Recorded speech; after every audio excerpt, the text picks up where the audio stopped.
Hungary 0 England 4, Sterling and Kane lead rout as Southgate's men stay on course to reach World Cup and thumping win. They were kicked all over the park, pelted with missiles, and even targeted by a flare. But Gareth Southgate's England emerged from a night of hostility and mayhem with a clear roadmap to the World Cup in Qatar. This side hadn't played an away game in front of a full house for almost 2 years, but you would never have guessed it. England relished combating the strong-arm tactics of their Hungarian hosts, on and off the field. They reveled in the ear-splitting din. They gave as good as they got when their opponents bruised their bones. And when Raheem Sterling's opener sparked a volley of plastic beer cups, Declan Rice even took a sup from one in a glorious little moment. 4 second-half goals, Sterling scoring himself then teeing up Harry Kane's diving header before Harry Maguire nodded in from a corner and Declan Rice added a late long-ranger, left England clear at the head of their qualifying group.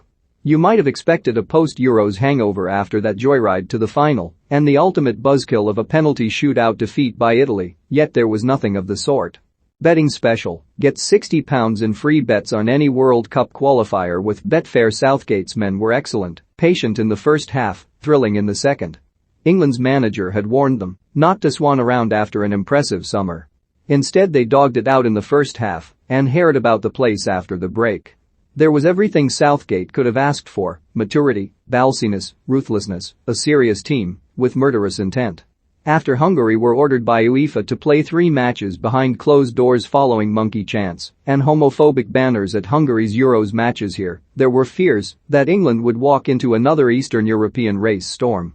The atmosphere in the Puskás Arena was hostile, England greeted by jeers and strong-arm salutes from thousands of black-shirted ultras behind the goal. There was widespread booing and whistling when England took the knee, although as Southgate pointed out on the eve of the match, that was also true at Middlesbrough before his side played 2 pre-tournament warm-up matches. And there were reports of monkey chants aimed at black players in the closing stages, although these were not clearly audible from the media seats up in the gods. Southgate brought the people's champion Jack Grealish into the starting lineup as he reverted to a flat back four, Kieran Trippier the only of those who started the Euros final to miss out. A darting run inside from Sterling left several Hungarians flailing, and when England forced a corner Maguire headed narrowly over. The visitors were bossing possession but creating little, a rising shot from Kane cleared the bar, Grealish almost picked the lock with a pitching wedge pass. At the back, there were signs of ring rust from John Stones, yet to play a minute for Manchester City this season, as he allowed a dangerous through ball to bounce over his head. Rice was harshly penalised for a foul on Adam Salai 25 yards out, but Dominik Szoboszlai was off target with his free kick.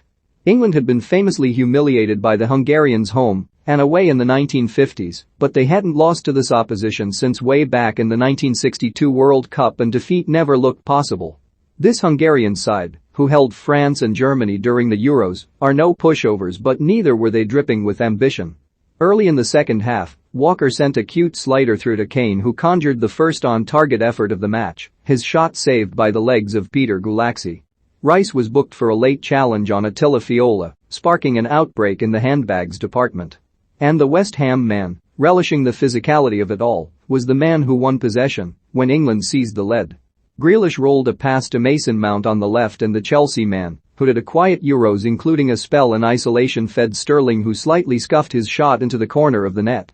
There was a moment of pin-drop silence before Sterling ripped off his shirt, and then the vessels rained down. Rice, who claimed he'd never had a beer in his life, took a swig from one as England celebrated en masse, enjoying the chance to stick to the ultras. 7 minutes later, it was 2, Sterling crossing artfully to the near post and Kane flinging himself to nut at home. Again England staged a celebratory huddle, again missiles were hurled at them. Grealish then angled a pass into Kane only for Gulaxi to save with his legs again. But the third goal arrived soon, a trademark Maguire header from a Shaw corner, spilled horribly by Gulaxi and trickling over the line. And the Hungarian keeper was culpable again for the fourth as he allowed Rice's effort to slip through his grasp. This was a statement result from Southgate's men. That trip to Qatar is as good as booked now, and, when they get there, England will be serious contenders to rule the world. Read our Transfer News Live blog for the very latest rumours, gossip and done deals.